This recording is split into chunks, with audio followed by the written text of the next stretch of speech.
नमस्कार। मैं श्वेता आनंद आज आप लोग को बहुत ही अच्छा टॉपिक लेकर आई हूँ। बहुत ही इंटरेस्टिंग है। Indian river. ठीक है, भारत की जो नदियाँ हैं उनके बारे में मैं आपको बताऊंगी।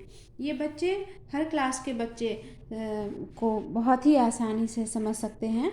जैसे जैसे 4 to 6 के बच्चे या फिर 6 to 10 के बच्चे और +2 के बच्चे भी इनको समझ सकते हैं।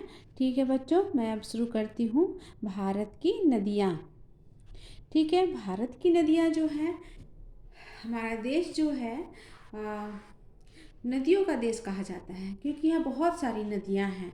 ठीक है बच्चों, तो यहाँ पे दो तरह की नदियाँ हैं, दो टाइप की नदियाँ हैं। भारत में दो प्रकार की नदियाँ, एक हिमालयन और एक प्रायद्वीपीय।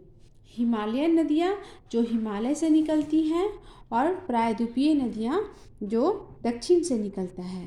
ठीक है, तो मैं अभी आपको बताऊंगी कि हिमालय नदियाँ कौन होती हैं। हिमालय नदियाँ वो होती हैं जो हिमालय से निकलती हैं। ठीक है, और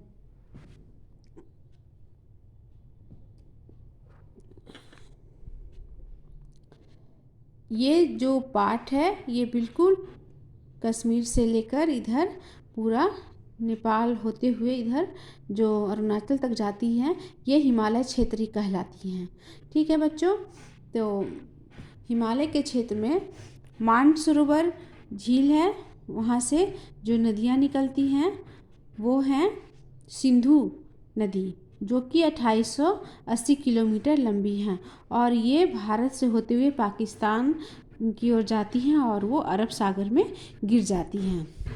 ठीक है बच्चों, तो सिंधु नदी की जो सहायक नदी हुई वो कौन है? झेलम, चिनाब, रावी, ब्यास और सतलज। ठीक है, झेलम, चिनाब, रावी, ब्यास और सतलज। तो जब 1960 में हमारे देश और पाकिस्तान, भारत और पाकिस्तान में 1960 में सिंधु जल समझौता हुआ था। तो सिंधु जल समझौता के अंतर्गत क्या हुआ था कि जो सबसे ऊपर वाली नदी हैं सिंधु, झेलम, चिनाब, इसमें 80% पाकिस्तान यूज करेंगे और 20% भारत यूज करेंगे। उसके बाद जो ये तीनों के नीचे जो नदी हैं रावी, ब्यास और सतलज, इसमें 80% भारत यूज करेंगे और 20% पाकिस्तान यूज करेंगे। ठीक है, 1960 का सिंधु जल समझौता। ठीक है बच्चों, यहाँ तक आप लोग को समझ में आ गया, क्लियर हो गया? ठीक है, मैं अब आगे आप लोग को बताती हूँ। तो कौन कौन नदी हो गई सिंधु की सहायक नदियाँ? झेलम, चिनाब, रावी, ब्यास और सतलज।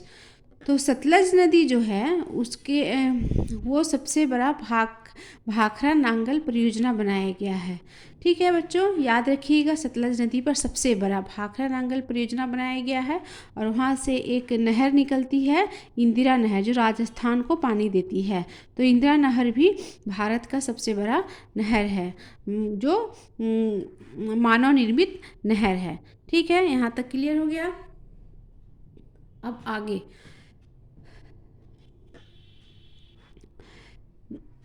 गंगा। अब मैं आपको गंगा के बारे में बताऊंगी, गंगा नदी के बारे में बताऊंगी। सिंधु नदी तो आप लोग का क्लियर हो गया कि 2880 किलोमीटर लंबी है और ये मानसरोवर झील से निकलती है और ये भारत होते हुए अरब सागर की ओर गिर जाती है। इनकी सहायक नदियां हैं झेलम, चिनाब, रावी, ब्यास और सतलज। 5 याद रखिएगा आप लोग, झेलम, चिनाब, रावी, ब्यास और सतलज। अब है आपको गंगा नदी।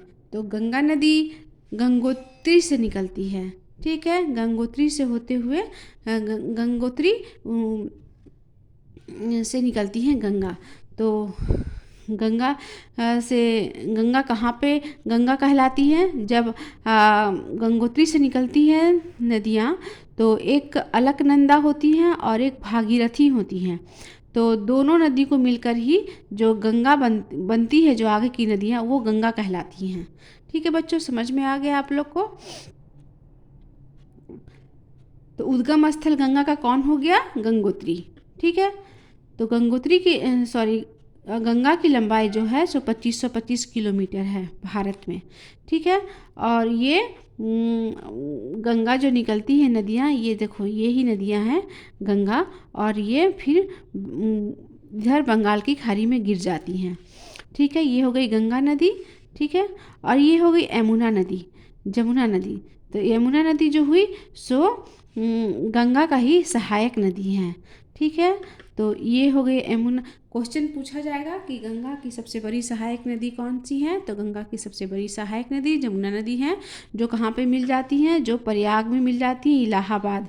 तो उसके बाद फिर ये गंगा यहाँ से शुरू होती है, ये प्रयाग है, फिर यहाँ से गंगा शुरू होती है, फिर बंगाल की खाड़ी में मिल जाती है। ठीक है बच्चों, तो यहाँ नेपाल के क्षेत्र से भी बहुत सारी नदियाँ निकलती हैं, घाघरा, कोसी, गंडक आदि, ये सब जो गंगा में मिल जाती हैं। ठीक है बच्चों,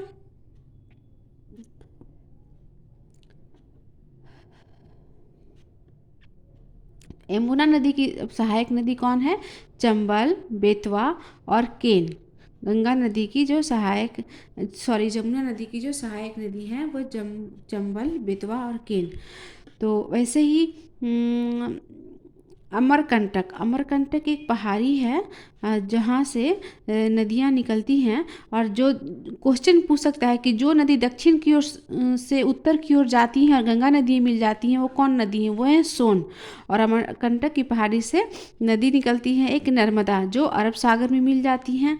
ठीक है बच्चों, ये मैं आपको बता रही हूँ। और उसके बाद ताप्ती नदी है, ताप्ती नदी भी अरब सागर में गिरती हैं और मिल जाती हैं। तो नर्मदा नदी से एक बहुत बड़ा झरना बनता है।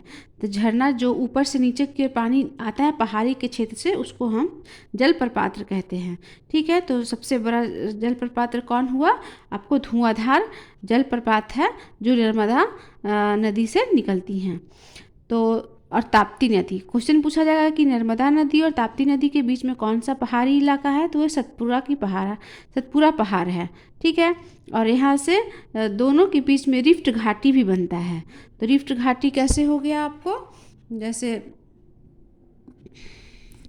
जैसे देखिए, ऐसे ऐसे ऐसे करके जो मतलब बनाते हैं उसको रिफ्ट घाटी कहते हैं। तो दोनों के बीच में जो घाटी बनती है उसको क्या बोलते हैं, उसको बोलते हैं रिफ्ट घाटी। ठीक है, और अमरकंटक पहाड़ी से एक और नदी निकलती है, इसको महानदी कहते हैं।